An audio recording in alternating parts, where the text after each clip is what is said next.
வந்தவர் கீழே கிடந்த ஒரு மண்ணு கிளாஸ் அப்படியே தொலைச்சிட்டு எனக்கு கொஞ்சம் கொடு அப்படின்றாரு. அதை போய மூக்கெல்லாம் ஒழுக வருது. என்கிட்ட காசில் நானே தான் வாங்கியிருக்கேன், நீ போட்டு வேறு ஏதாவது கேளு, உன்ட்ட வந்து கெட்டதையாக நல்லதையாக கேட்குறேன், கெட்டதையான கேட்குறேன், கொஞ்சம் கொடு அப்படின்றாரு. எவ்வளோ போராடுறேன், அங்கே உள்ள ஆளுகள்லாம் தள்ளி விடுங்க அப்படின்றேன், யாரும் இது பண்ண மாட்டேன்றாங்க. எவ்வளோ போராடி அரை மணி நேரம் போராடின சீ நான் இப்போ இருந்தால் இதை நீயே குடி அப்படின்ட்டு அவர் கையில் கொடுத்துட்டு இந்த பக்கம் வந்து இங்கே போய் குடிச்சிக்கலாம் அப்படின்னு இந்த பக்கம் வரேன். மனசே இல்லை. சரி வீட்டு பக்கத்தில் போய் குடிச்சிக்கலாம், வீட்டு பக்கத்துக்கு போகிறேன், அங்கேயும் மனசு இல்லை. சரி நாளை குடிப்போம் அப்படின்னு நினைக்கிறேன். இப்படியே ஒரு 10 நாள் ஆச்சு.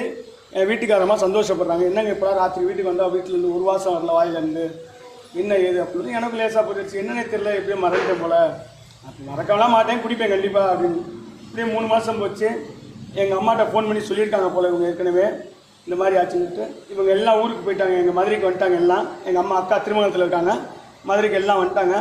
வந்தோடனே எங்கள் அம்மா திருப்பியும்